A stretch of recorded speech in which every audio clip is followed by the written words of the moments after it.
All right, so just 30 days from the midterms, polls are tightening in critical states like Pennsylvania and Wisconsin. One of these reasons, Republicans have ramped up their negative attacks, hitting Democrats on issues like crime and inflation. And in a moment, I'm going to speak with the former chief speechwriter for President Obama, Cody Keenan, on his messaging advice for Democrats in the final days of this election cycle. But before that, we're going to discuss Cody's new book, Grace, President Obama and 10 Days in the Battle for America, which focuses on 10 days in 2015 that forever changed our country. Cody Keenan joins us now. Cody, it's great to see you. Thank you so much for coming on. So tell us a little bit about these 10 days and their importance and the importance they had on America as well. Thanks, Eamon. Yeah, everybody remembers the events of these 10 days, but not necessarily that they were all in the same 10 days. It began with a racist terror attack in Charleston when white supremacists shot up 8 parishioners in their Bible study group and their pastor. And then they unfolded through an extraordinary act of grace on behalf of the victims' families. They forgave the killer.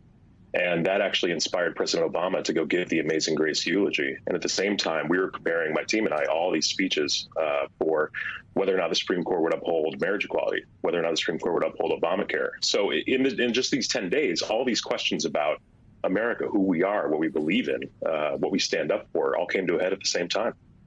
Yeah, and you write that the famous Amazing Grace moment when President Obama sang during the funeral service for one of the Charleston church shooting victims almost didn't happen. How did that come to be? You know, he and I had written so many eulogies after mass shootings at that point, and the origin of him not wanting to do it at first went back to 2013, where Republicans in the Senate blocked a vote on background checks. And this was after the school shooting in Newtown when 20 little kids were murdered, along with 6 of their educators. And when Republicans blocked that vote with the parents of those kids looking on from the gallery, it's about as cynical as I've ever seen the president.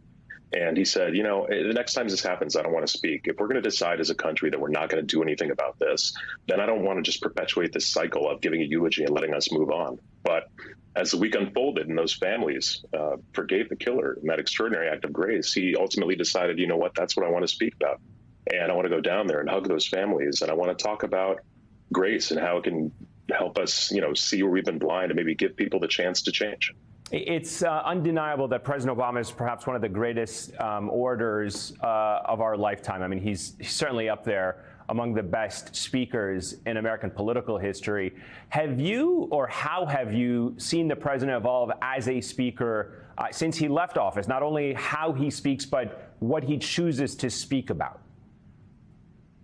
Sure. He laid down a marker. You know, I stayed with him for 4 years after the White House. He laid down a marker early that he'd always speak up when our universal values were threatened, about the things we care about as Americans when they're at stake. I don't want to get ahead of his office. I don't know his plans for the midterms. I assume you'll hear from him in some way. But he's been choosy with when he goes out to speak. And especially now, you know, he'll defer to President Biden.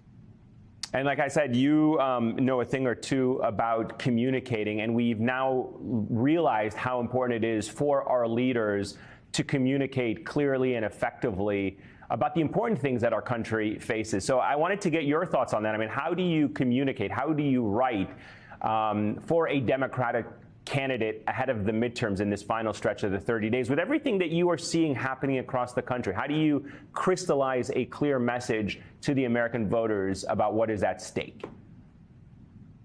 It's always different in the midterms. It's difficult in the midterms. You know, I remember in 2010, our first midterms, we knew we were in for a rough ride. The economy was still hovering near 10% unemployment, and no matter what, it was going to be a referendum on President Obama. This year, President Biden's done something different. He's been able to make it a choice election. And it helps that President Trump has inserted himself into it at every step. But he's given candidates across the country, and they'll all run their own message strategies, the chance to say, there are significant things about democracy here at stake. And you've got to decide, who is it that's fighting for us? You know, is it the people that have been trying to criminalize abortion and trying to overturn the last election and promising to overturn the next and pledging violence in the streets if they don't get their way? Or is it Democrats who've actually been fighting to lower prescription drug costs, lower energy costs, create jobs, let people decide when to start a family, let people decide, you know, they can marry whoever they love?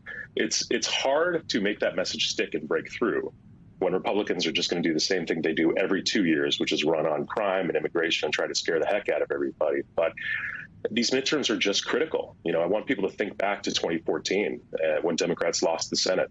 That's what freed Mitch McConnell to take the unprecedented step of denying President Obama a Supreme Court appointee And then they got to ram through 3 under President Trump, and that's how you got the Dobbs decision overturning Roe. So these midterms are just critically important. And, I'll tell you, some of my favorite feedback to this book so far, and it's only been out a few days, is when people message me and say, it got me so fired up that I just signed up to go knock on some doors.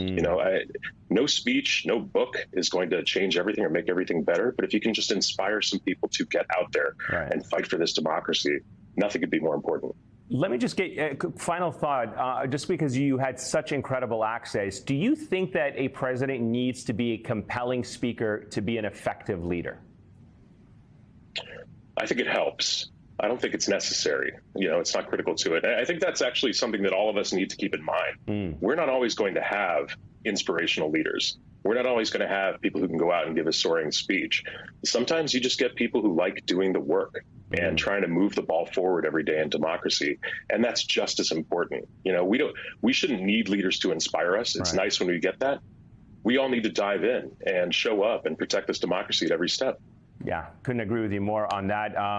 Congrats on the book. The book is Grace, President Obama in 10 Days in the Battle for America. Cody Keenan, greatly appreciated this conversation. Extremely fascinating.